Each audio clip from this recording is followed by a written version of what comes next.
Welcome to Momentum Investing, property investing made easy. One of the world's top podcasts on property investing, bringing you the top experts in the field so you can learn firsthand what it takes to create passive income and take control over your financial future. Welcome to the Momentum Investing Podcast. I'm your host, Daniel Wood, one of the founders of Momentum Property Education. I'm very excited to get to welcome you to today's episode. This episode is one of the most important episodes we've done to date. At Momentum Property Education and on the Momentum Investing Podcast, we talk a lot about raising finance, how to get more money to be able to fund more deals and build your portfolio, build your cash flow, build your freedom faster. Well, in a lot of our episodes, you learn how do you make a pitch? How do you approach an investor? How do you do these things? But the question I often get is, well, how do you find them?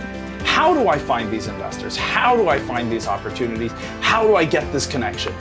Well, in this episode, we invited the master networker, one of the best in the world. He owns one of the top 3 most listened to podcasts in the entire United States when it comes to self-development and personal growth, Jordan Harbinger. Jordan shares in this episode how you can make connections, how you can find these amazing investors, how you can find these partners, how you can open doors you maybe never thought you would be able to in just 6 minutes a day. Isn't that amazing? If you spend 6 minutes a day using his process, you'll be able to raise all the money you need because you'll be able to get in contact with all these important people. This episode is so key, so exciting, so interesting that I know you're going to get a lot of value out of it. So please make sure you listen all the way through because there's a lot of good content there. You also might want to subscribe to the Momentum Investing Podcast. If you hit the subscribe button wherever you're listening to this, be it on Spotify, YouTube, Google Podcasts, Apple Podcasts, whichever tool you're using, you'll be able to get updates on upcoming episodes. We have a lot of exciting interviewees coming on.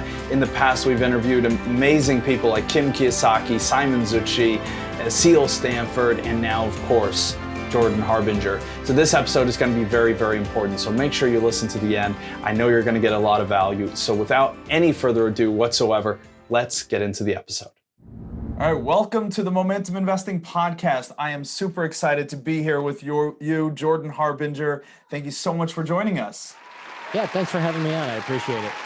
Yeah, we really appreciate you taking the time. I mean, you've been running the Jordan Harbinger show for, as long as I can remember listening to podcasts, and spoken to some of the most exciting people all over the world. And one thing I know you talk a lot about is networking and how that builds connections. It's something our listeners really need because a lot of them are looking to raise finance for property deals. And, that comes from meeting people who might be willing to invest. Could you give us some tips?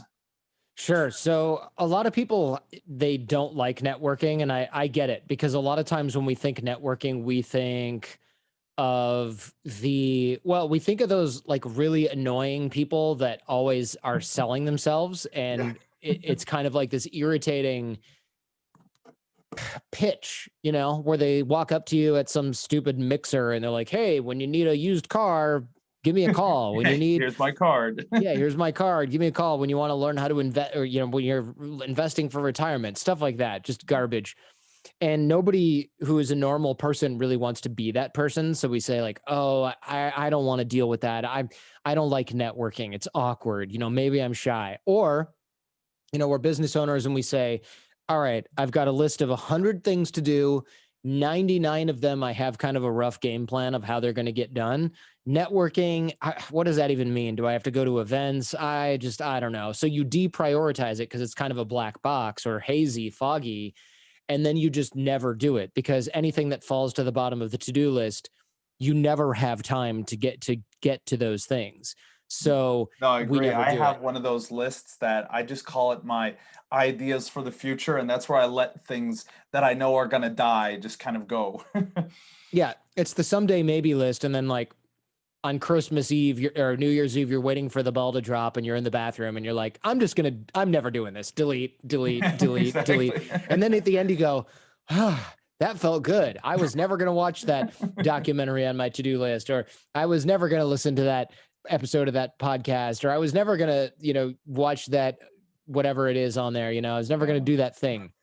And I've got a lot of that on my to-do list. That's what I'm looking at right now. And I'm like, oh yeah, well, eventually I'm just going to swipe and those are all going to be gone. So networking shouldn't be that. A lot of people think that it's something that you do when you're done with your prototype, or you've got your business going, or you've got your website up, or whatever it is. Actually, networking and relationship development should be done before and during all of that, because you can't make up for lost time when it comes to relationships and creating and maintaining relationships. Early, often, over time, it really is. That's the recipe to get people to know, like, and trust you. And I see this mistake a lot with entrepreneurs. They do, or business owners of any kind. They go, yeah, I've got to do that. And they deprioritize it, like we said, or they worry that they're going to do this thing wrong. So they just don't do it. And then they go, oh, okay, I'm going to launch a book. Yeah. Or whatever it is. And then they got to go and reach out to everyone. They go to their publisher. What do I do to launch the book? And they go, email all your contacts and your podcast that you love, and all the people that are doing great lead gen and big influencers, and see who will help you. And I get an email from them and it goes, hey, this is John Wood. I haven't talked to you in a long time. Sorry, I had to use your last name. My imagination is not sadly, great yet. Wood is in Sweden. It's unusual. In the US, it's not. It is. Yeah. Okay. It's pretty common. Yeah. Out here. So like, oh, it's John Wood. I haven't heard from this guy in a long time. And he goes, hey, Jordan, what's up? And I go, great. Good to hear from you. And he goes, yeah, I'm launching a book. And I'm like, delete. I don't want to deal with it. I haven't talked to this guy in 5 years. He wants to do something with his book. He's not contacting me for me. He's contacting me for my whatever, my network, And most people aren't even going to get that far. They're going to go, oh, this guy, I haven't heard from him since college. Is it Herbalife or Scientology? Like, what's the scam that he's trying to get me to buy into? What does he want now? What does he want? Right. Yeah. So we want to start early when we don't have an agenda, because people will be suspicious. And so what we need to do is break that suspicion by not asking them to do something. So if we reach out to somebody and we don't have an agenda, or our agenda is, of course, to say, hey, David, I haven't talked to you in a long time, but I have done a bad job of keeping in touch with a lot of people. Don't take it personally. Here's where I am. I got this business. I've got this kid. Here's a photo. I'm curious what you're up to. Again, no agenda. I just done a bad job of keeping in touch. I'm trying to reactivate some people that I remember fondly from so long ago. Still going to be suspicious, but then they might go, oh, cool. Good to hear from you. Yeah, kids are cute. All right, your kid is cute. Here's a picture of my kid, whatever. And then 3, 4, 6 months later, we do that again and again and again. And then in 2 years, when I launch a book, I go, hey, David, I got a book. And you go, oh, great. Send it to me. I'll happily shoot this out to my email list of property owners in the tri-state area. Sure thing, Jordan. No problem. Because I've spent time reactivating those dormant. Because we now have a relationship, and it's not. Yeah, I think I was at an event. I think it was Russell Brunson who said that. It was dig your well before you need it. Yeah, that's my quote that he took from me at that event. Oh, really? Yeah. Yeah. Well, he should be clearer with the credit then, I guess. Yeah, I mean, I was in his presentation for a while, and then he just sort of like took me out of it and then used all the stuff from my presentation. But whatever, I don't care. No, not at all. Never. I mean, what do you expect from well, in any case, marketer? I love that quote. So I'm glad I'm quoting you back to you. Yeah. Well, to be fair, I took it from Harvey McKay in 1997 or something like that. I assume it was him in 97. Well, there's nothing new under the sun. That's what they say. No, exactly. Not. No. But when you say, I love what you're talking about, though, is like networking is not going to like a networking event and dealing out cards. It's re-engaging your contacts. It can be, I mean, I do that probably every quarter. I'll go through like all my friends on Facebook and I'll send them a message through Messenger, just like, hey, what's going on? What are you up to? And that always sparks lots of interesting conversations that sometimes lead to business and sometimes just like, oh, cool. Sure. Yeah, exactly. It's about keeping a lot of touch points going at any given time. And a lot of people go, I don't have time for that. I've got a free course, which sounds, speaking of internet marketers, I've got a free course, but there's no upsell. So it's actually free. You don't have to enter your credit card or any of that crap. It's not a Russell Brunson free. It's a Jordan Harbinger free, which means it's really free and you're not going to get charged for something and not be able to cancel it. It's all about creating and maintaining those network connections and reactivating those weak and dormant ties in your network. So a lot of people will say, look, I don't have time for this. 6-minute networking is what I call it. 5-minute networking was taken. It's not being used for anything apparently. Well, you should have come And for 4. You know, everyone likes brevity, right? 4-minute networking. I should have thought of that. But the reason that it's important to do this is because no one's going to like go and spend hours or days of their life networking. It's pretty rare. I do spend days of my life going to events and things like that and networking there, of course, but there's very few of those that are worth going to. And most of them are sort of most of the ones that aren't worth going to are the ones, you know, they cost a lot of money. You go to some big internet marketer filled event. Everyone's trying to sell you their ClickFunnels add-ons or whatever, you know, that garbage. I don't go to any of that. That stuff's universally a waste of time. And so I will only go to events that are exclusive and curated. And what I mean by curated is 200 people got invited. Right. Nobody can give their ticket to someone else. So it's like a one-on-one invitation rather than a mass email to a database. Correct. Yeah. One of the events I go to, I think like 16,000 people apply and there's 185 seats.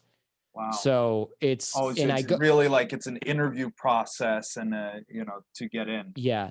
Yeah. I believe so. I've been going for a long time, so I haven't done that. Well, but I think if you're new, just are VIPs. It's some people know the guy that runs the event is what you mean, and that's me. Yeah, I'm not going to pretend I would have made the cut otherwise. But the reason that I do that is because I know that when I go there, the people there are curated. They are doing something amazing. They're doing something interesting. And primarily they are of a giving mindset and not a taking mindset. And that's really important. You know, a lot of these sales D-bags, they say like ABC, always be closing. They're always looking at what's in it for them. That is a surefire way to be the most annoying person in the room and to not get invited to anything important.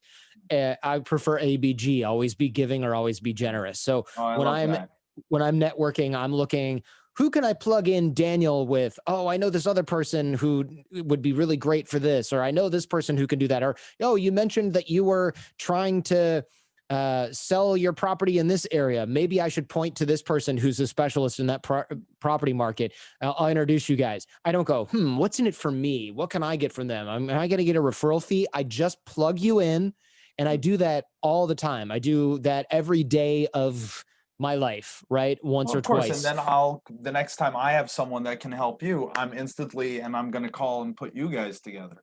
Yeah. And even if 99 out of 100 times that doesn't happen and I help 100 people and one of them helps me back, it scales and it doesn't matter. I don't care. Right. I'm not doing it because I'm attached to getting something in return. And I see that a lot I use the concept of internet marketers because I feel like they do a lot of this stuff wrong a lot. So if you're an internet marketer, I'm not talking about you, or maybe I am, and you need to examine your actions. But a lot of times internet marketers will say things like, oh, I want to be able to give value before I do anything. And I'm like, okay. And then what they sort of end up doing is not wanting to make introductions to people because they're like, oh, well, what value is there in it? And it's like, the value is helping other people. And there's a lot of people who are stingy with introductions. And it's funny. I was talking to this, I won't drop any names, a very, very, very well-known internet marketer, like one of the gangster sort of OG guys in the space. And I said, oh, hey, do you still know this very big guest that I wanted to have on the show that I had on before? And I said, would you mind reintroducing me? No answer. I followed up a week later. I go, hey, you're usually pretty responsive. I thought I would circle back on this. And he goes, you know, I saw that and I thought, this is an interesting ask because you didn't offer me any value in return. And I always like to get value in return before asking for anything. And I was like, value in return? I've been friends with you for like 10 years. You're not going to introduce me to somebody? And he's like, well, it's a very valuable relationship. So, I mean, if you have some value to offer in return, you know, I would like to make sure that there's always good value on each side. And I was like, this is such a load of BS. Oh, yeah, that's the end of a friendship, then a 10-year friendship right there. Yeah, kind of. I mean, look, I'm not going to be like mean to somebody because they wouldn't introduce me. There's always could be a different reason that he didn't want to tell me. Yeah. But I thought it was very weird because on one hand, you're saying I always like to give value in return. But okay, why do I have to start by giving you value in order for you to give me someone's email address or to write an email that's going to take you 5 seconds on your, like it took them longer to do the voice memo to me about not doing the introduction than it would have to do the introduction. And then I thought, oh, well, maybe that person's really hesitant to being introduced. I don't know. I'm going to let it go. I reached out to that person via another person who introduced me in 2 seconds without even thinking about it. And the guy who I wanted to reach goes, "Oh, I'm so glad to hear from you. Yeah, I'd love to do your show. When do you want to do it? On Saturday?" And I was like, whoa, I need like a month. And he goes, "Oh, I'm so glad that you reached out." And I thought, that's so weird because this other person made it sound like I was asking him to introduce me to the Pope. Yeah. And now I've reached out to you directly through another friend. And this was not only not a problem at all, but your timeline is faster than my own on doing this. Yeah. And so it made me realize that there are a lot of people who spend way too much time thinking about what's in it for them and being protective of their relationships. And that's not how good relationships and good networks are created. Good networks are created when you are not attached to getting something in return, when you are not attached to the outcome of any particular instance of helping someone else, and when you are ABG and not ABC. You got to always be giving, always be generous, not always be looking at what's in it for you. And another thing that you should never do is keep score. I see this a lot. People say, "Hey, Jordan, I hope everything worked out with Dan Wood that when I introduced you guys. Yeah, did you do something cool? Yeah, so anyway, I would love to be on your show sometime." And I'm like, whoa. Yeah. Okay. Well, now I mean, obviously, I expect to be on your show now because you have the honor of being on ours. So, but that's just a given, right? Of course, yeah. But like then you start thinking, oh shoot. So was this a transactional quid pro quo give and take, and I just didn't get it? Or were you hiding the ball the whole time until Daniel and I did a podcast, and now you're going to come back and go, "Hey, you owe me one." Yeah. Where's the rest? Where's my bakshish? Yeah. So that's not good, because what that says to me is never ask Frank for an intro again, because when he introduced me to Daniel, he immediately decided to use that as leverage to put me in an awkward position where I had to say no, and he knew it would be uncomfortable for me, and he wanted something in return. Now there's a way you can do that where you can say, "Hey, I would love to be on your show if it's ever possible." But a lot of these people are like a little bit more expectant, and they keep score in a way where they then have what's called a covert contract, where now when I say no, they're mad at me for not upholding my end of the imaginary bargain that I didn't agree to in the first place. And of course, that creates a negative feeling in you that really you didn't deserve. Right. But mostly they're poisoning their own relationships, right? They're poisoning their own well, because I might go, "Oh, sorry, Frank. Yeah, I'm really not, I don't see you as a fit for the show, but thanks for the intro to Daniel." And I go on with my day and I go have a nice, sushi lunch. And Frank goes and calls you and says, "That frickin' jerk, Jordan, I introduced him to you and he's not going to do anything for me. What a dickhead." And he goes around all the circles and starts talking about how I'm a selfish jerk. And he's telling his wife about how I'm a jerk. And I'm like, I don't even get it, because I didn't agree to anything in the first place. But his expectation, his covert contract said, well, if I introduce Jordan to this person, then he owes me one. And that one that I'm going to ask for is something that he has to say yes to. And so that happens all the time. I notice that happens a lot. And what I found is that the most miserable people who think the whole world is against them and everything is unfair, or the people that say, "Well, I need value first next time." They're people that have gotten screwed over, but they really haven't gotten screwed over. They just set up a situation in which they felt like they deserved something, that they were entitled to something, and it didn't pan out. Now, if I want something from you and I go, "Hey, I'm happy to make intros, but look, at the end of the day, I would love to be on your show too if you ever think it's a fit, because it would be really awesome for me to come and speak to your audience, especially with the launch of my new cow print sheets or whatever I'm selling," right? Then in the beginning, you can go, "Well, I don't know. I mean, look, you never know, but I typically interview fighter pilots only, so it's not a great fit for my show, but let me think and see where you might be a fit." And I go, "Okay, great. Anyway, here's the intro to John Smith." Then the cards are on the table, right? Well, that happened to me, the exact thing. I'm good friends with Chris Cooper as the Business Elevation Show, radio show in the US. And for the last couple of years, I've fed him introductions and, fed him great speakers. And finally he turned around and was like, "Daniel, by the way, you should come on the show as well. You're actually an interesting person too." I'm like, "Oh, thank you." Yeah. Yeah. But good. I was hoping that would happen, but you weren't going to then like take him off your Christmas card list and never answer his emails if No, he didn't. exactly. We're Right. friends. We were talking anyway. And I mean, and finally, after a while, I put it out there like, hey, if you ever would like me on the show, I'm there. He said, oh my God, of course you got to come on the Yeah. show. Why didn't I think of that? Yeah, Exactly. but that relationship had built over a couple years with, I mean, intermediate contact. It wasn't like we talked Sure. every week, but yeah. But I would like to step back a step forward though, to like, Sure. I think a lot, as you were saying, a lot of people are afraid of that that start of building a relationship. Like, say if I've not done a lot of networking, and if we put ourselves in a lot of our listeners' shoes, like property investors, maybe new property investors, and they want to start growing their network in a way that might start potentially over time bringing in investor capital, where would you start?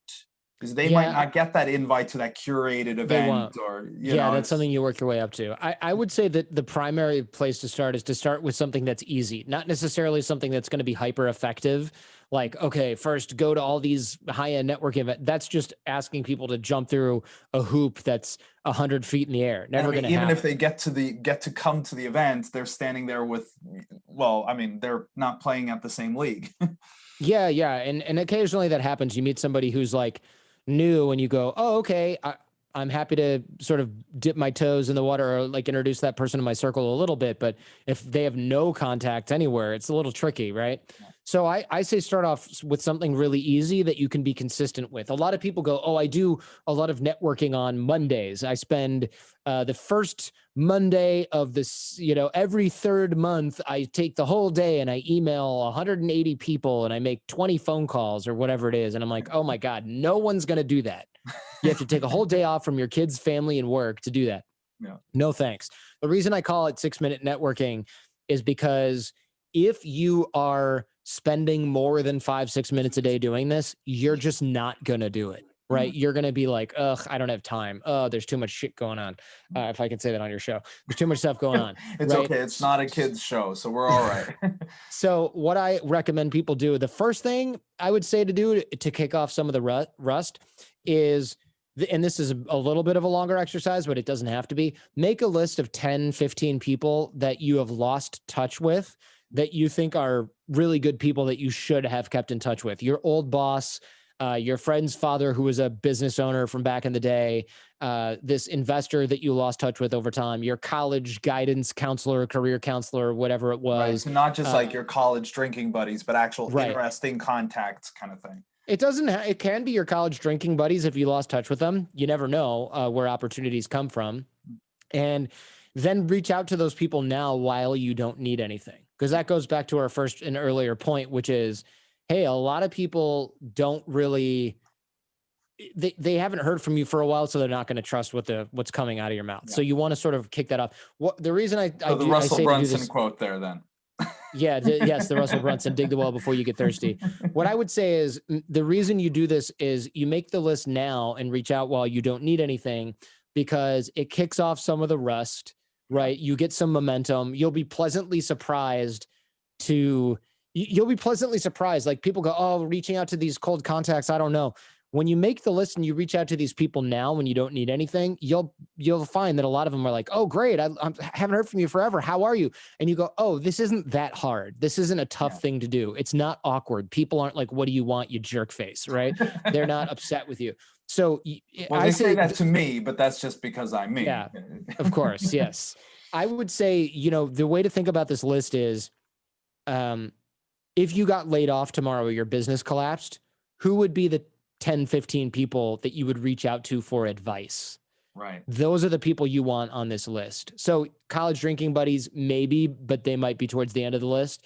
But somebody who's really smart, who you never really spoke to after the last 5 years because you moved away, or they went into a different industry, or they had kids and fell off the face of the earth and you never really reached out.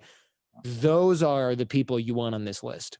Right. And then reach out to them now while you don't need anything. Another exercise I say people should do every morning, grab your phone, go in your text messages, scroll all the way to the bottom of your text messages. Those are those old and dead threads like, hey, we met at a conference in San Diego and we had lunch together with 17 other people and we were sitting across from each other and talked, but then we never kind of followed it up. Those people, those sort of dead threads. That's kind of the high first messenger message that never then turned into a conversation that you then find. Right. It's the message that says, "Are you guys still at the cafe?" And you're like, "Who is this?" "Oh, John Matterall. Oh yeah, he's like a federal prosecutor. That's kind of an interesting guy. I never kept in touch with that guy." Then reach out to them and say, "Hey, it's been a long time. How are you?" The last message I have is when we had dinner at Cafe Gratitude in San Diego in 2017. "I've got a kid now. I live in San Jose, California. What's the latest with you?" And you sign it with your first and last name so that they know who the heck you are. Otherwise, they Right. might ignore it, because otherwise it's like they have to think it's embarrassing. I don't know who this person is. I'm just going to ignore it. If you tell them who you are, you use their name and you say where you met, they're going to be like, "Oh yeah." And they're going to figure out who you are. Or if they don't remember, it's fine. It doesn't matter. They can Google you Yeah. and put a face to the name. But do 4 of those every morning. You don't have to do it on weekends, but I call it Connect 4. You do 4 every morning. Half of them might not reply. The phone number's dead. They moved, whatever, or they're just like, "Who's this? I cannot remember that at all. And never mind. I got to change a diaper." Next. Don't worry about them. Remember the people that, replied right away, and then keep in touch with them every 60 to 90 days or 120 days. Now you've reactivated those weakened dormant ties. If you're doing this 4 times a day, 5 days a week, you're reactivating, plus you make that list, you're reactivating like close to 100 people. Not all of them, again, are going to respond, but let's say that half do, and you make that list. That's 50 people in a month that you would have probably never spoken to again that are now a more active part of your network. So this is a very doable, consistent. This is time you'd be wasting in the Starbucks line. You'd be screwing around on Instagram. That's why 6-minute networking as a course is popular and powerful, because it is really easy. It's great for salespeople. It's great for anybody, any business owner, to do this. And most people will never do it. And I wanted to make it something that's small bites, because if like I said, if you tell people, "Hey, you got to spend 10 hours a month going to networking events," they're like, "Hell no."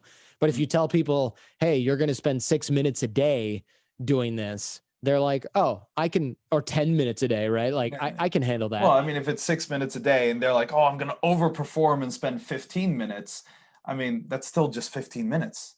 That's Yeah. awesome. And it ends up being 3 hours a month Yeah. in 6-minute a day increments, right? So easily you're spending hours per month. You were previously spending 0 time. Now you're spending 3 hours a month, except it feels like 0 time. Yeah. Or you overperform and you do 10, 15 minutes a day. Now you're really, you're cranking. It's like spending 2 entire work days working on your network when normally you would never have done so, Yeah. right? Each month. And it takes you 1 coffee break to do so. Right. And there's no lost time. You would have wasted this time otherwise, almost certainly. Yeah, exactly. No, I love it. That is brilliant. And I'm really sorry to say we're coming up on Yeah. the end of our time, but this was brilliant. I know everyone wants to learn more from you. You've already kind of seeded the fact that you have a true free course about this. Mhm. How can we learn more from you? How can we access that course? How can we get in touch with you? Sure. So the Jordan Harbinger show is where I do all my interviews. Again, it's kind of like how I built this. If you listen to that show from Guy Raz, if you've heard of him.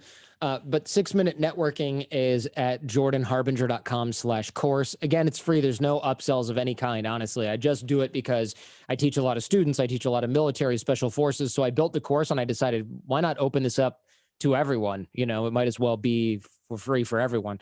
So there you go. Your tax dollars at work. And I also, so I'd love to hear what people think of the Jordan Harbinger show. But of course, if you're into the networking and you're into that, I would definitely go to jordanharbinger.com/course. Do the drills. There's 12 more drills like the Connect 4 and the Layoff Lifelines list that I gave you. And you get one every few days. And these are very simple and will allow you to use systems, a lot of automation and networking, a lot of outreach that you don't have to worry about doing anymore. So it's really, really great for people like your audience who are into essentially in a sales role, right? Yeah, exactly. And even though everyone doesn't want to be a salesperson, I think I loved the way you presented it, because you're taking the sales out of the kind of sales process. And so for everyone listening, look, I love the Jordan Harbinger show. It's one of the few podcasts I actually listen to. So I mean, you interview such exciting people, and I'm definitely going to sign up for that networking class myself. So I hope everyone does. That's jordanharbinger.com/course. I'll add it in the show notes as well so everyone can access it, because that sounds fantastic. And thank you so much for giving that for free. We really, really appreciate it.